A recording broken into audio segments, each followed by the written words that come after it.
In my last video, I talked about how vital rapport is for a good user interview. And I also wrote about it in my latest blog post about communicating with stakeholders. Today, I would like to explain in more detail what rapport is, why we need it, and how to build it. Hello, product people, and welcome back to my channel. My name is Mimi, and I'm a UX and discovery coach. Rapport is a trusting relationship characterized by mutual empathetic attention. So, a good contact between two people. It is the basis for good communication. I also like to describe it as a pleasant and trusting conversational atmosphere in which both partners can feel safe, comfortable, and understood, and open communication is possible. Rapport regularly arises in everyday interactions without conscious effort. When people come into contact with each other, they usually unconsciously adjust their verbal, non-verbal, and paraverbal communication. The more positive the contact is evaluated by the individual, the stronger his or her adaptation to the other person. As already mentioned, rapport creates a trusting atmosphere for conversation, which we need in our everyday work. For instance, when we conduct user interviews and want the participants to be honest and open. They will only speak freely when they really feel safe and comfortable and understood, and when they trust us. And the same applies when we want to convince people of something. We then want to ensure a basis of trust and sufficient openness to be able to convince, because otherwise we will possibly fall on deaf ears. And basically we can apply those points to all our other conversational situations. If we want to be successful with our communication, we need rapport. Or to put it the other way around, a lack of rapport often leads to unsuccessful communication, such as misunderstandings. Rapport has a lot to do with empathy and understanding for the other person. It is about building a bridge for them and also entering their world. We want to address our counterpart at eye level and use their language. I need to say at this point, rapport is not about manipulating someone. It is about sincere and genuine interest in the other person and the success of the communication. The basis of rapport is similarity and getting closer to each other. Basically, 4 levels are considered: the content level, the paraverbal level, the non-verbal level, and the verbal level. On the content level, we first want to find a harmless, common topic of conversation. We want to warm up, so to speak, and in doing so, if we don't know each other yet, first get to know each other a bit. An excellent example of this is an interview situation or a usability test. Here we are sitting opposite complete strangers and don't have much time to build rapport, but need to establish it. If you are good at small talk, you have a clear advantage. And if you are not so good at it, start practicing tomorrow. For instance, next time at the bus stop with the person next to you.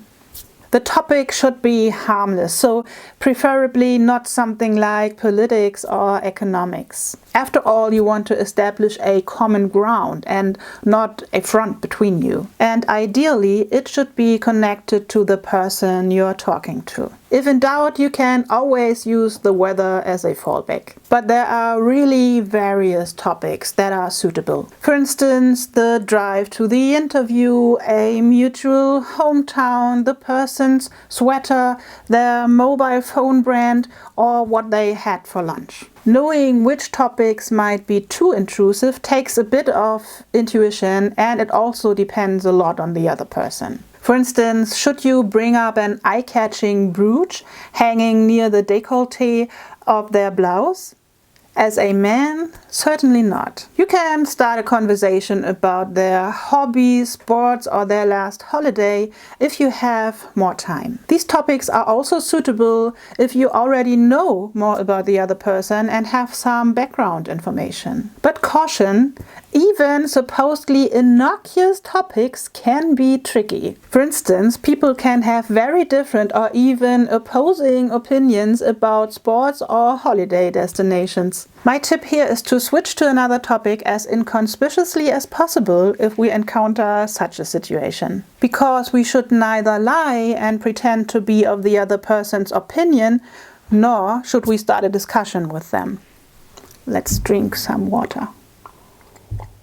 The paraverbal elements of our communication are voice pitch, volume, tempo, melody, and also pauses in speech.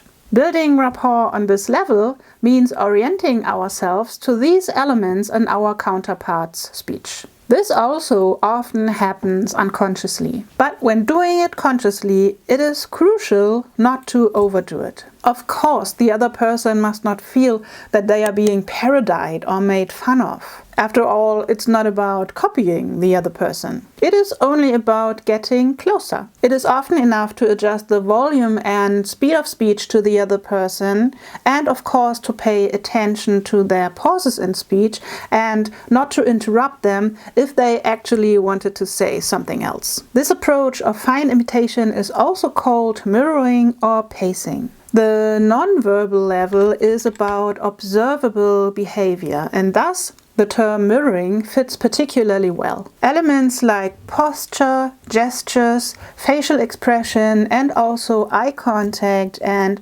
breathing fall into the category of non-verbal communication. So, if your counterpart is sitting upright and tense, you should not lounge in your chair. And if the other person is not making much eye contact, you should also not use it excessively, because this would probably make them uncomfortable. If the other person uses sweeping gestures, we might observe ourselves unconsciously mirroring some of these. And if we are smiled at, we smile back. Again, conscious mirroring should be used discreetly. Less is more, because if your counterpart feels that they are being aped, the rapport literally collapses. To create rapport on the verbal level, active listening helps. You can repeat actual words or phrases of the other person and then listen for verbal or non-verbal agreement.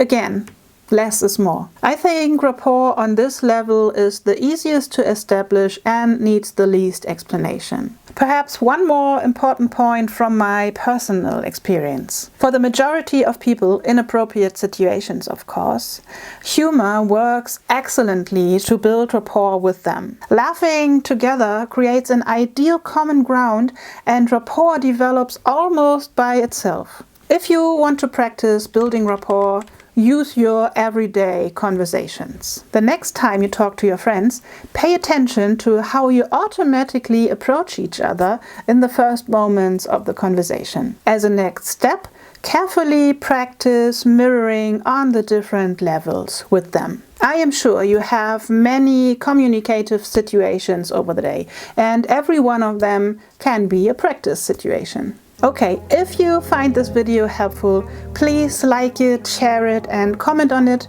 This way you help my channel grow, and you also help other people find my content. And if you don't want to miss any of my future videos, subscribe to my channel and activate the notifications.